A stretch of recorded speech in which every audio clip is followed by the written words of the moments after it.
Van harte welkom bij het voorprogramma. Een programma van L1 en Pop in Limburg. Dat gaat over alles in de Limburgse muziekscene. Met in deze aflevering aandacht voor hiphop.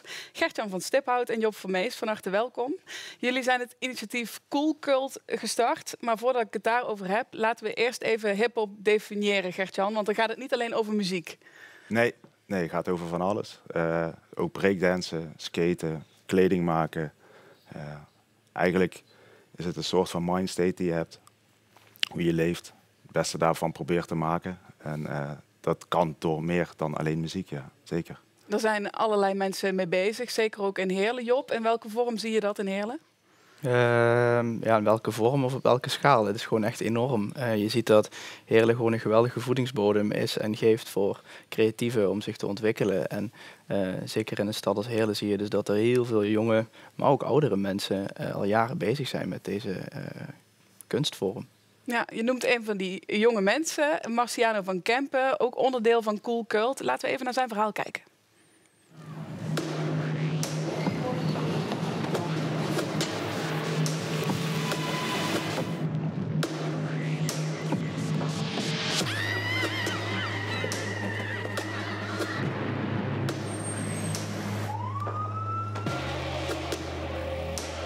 We zien Marciano. Wat gebeurt hier precies, Job? Marciano is op reis in New York. En het is altijd zijn droom geweest om met een danser in contact te komen die van origine uit Korea komt. Maar die is ooit gevlucht naar New York om onder de dienstplicht uit te komen. Zijn naam is B-Boy Born. En de enige manier om bij Born te komen is door naar hem toe te gaan. Omdat hij natuurlijk niet weg mag uit New York, omdat hij nog geen officiële verblijfsvergunning heeft. En Marciano is in deze video op bezoek in Born om hiphopcultuur te bestuderen, maar ook dans te bestuderen. Hij is een van de jongeren die betrokken is bij Cool Cult. Wat willen jullie precies neerzetten met Cool Cult? Hoe moeten mensen dat zien?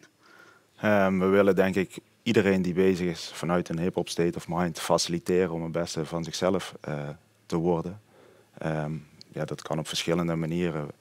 Door het ontwikkelen van concepten, wat we doen zoals Check 1, 2, waar we verschillende makers en mogelijkmakers uit de regio bij elkaar zetten.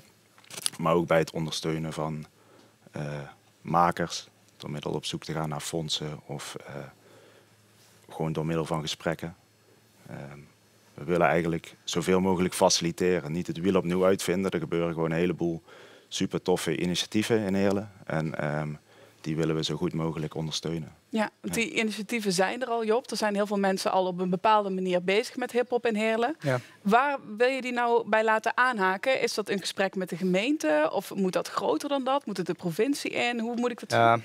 Kijk, ik kan heel bescheiden antwoorden en zeggen inderdaad de focus ligt op de gemeente Heerlen. Maar je merkt dat de hele provincie behoefte heeft aan ondersteuning vanuit Cool Cult. Waarom? Omdat de gemeenschap die we vertegenwoordigen zich op zijn eigen manier organiseert en in de cultuurketen nog niet echt zijn eigen positie heeft. De vraag is of we dat natuurlijk ook willen, maar dat is een andere discussie. Want het is zeg maar zo do-it-yourself dat er vaak gedacht wordt, die kunnen we laten gaan, want dat komt allemaal goed. Ja, hiphop is gewoon ontzettend laagdrempelig. Hè? Ik bedoel, als je teksten wil leren schrijven, nog simpeler, hiphop is het meest gestreamde genre op Spotify. En om een raptekst te kunnen schrijven heb je alleen maar een pen en papier nodig. Verder niks. En YouTube is gratis toegankelijk. Dus daar zoek je wel uit hoe je dat zou kunnen oppakken.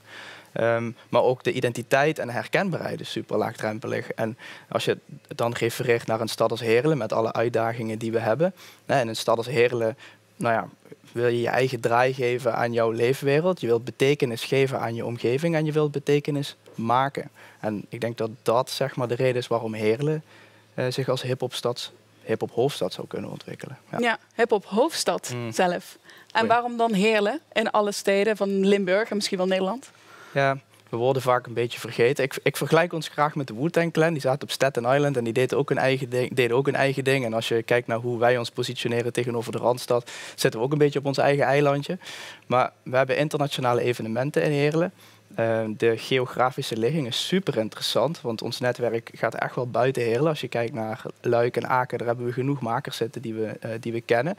En dan heb je die mentaliteit die we hebben om echt de schouders onder die stad te zetten. Want Heerlen is zich heel erg ontwikkelen als stad en hiphop is gewoon een onderdeel van stadsontwikkeling. Wat hebben jullie nog nodig, Gert-Jan, om Cool Cult te laten slagen of te laten groeien? Ik denk dat we de infrastructuur nog moeten verbeteren in de hele community. En wat houdt dat in? Nou ja, dat we nog meer gaan verbinden en de juiste mensen bij elkaar te gaan zetten. En ook te gaan kijken naar waar liggen de sterke punten van anderen. En hoe kun je daar elkaar in gaan vinden.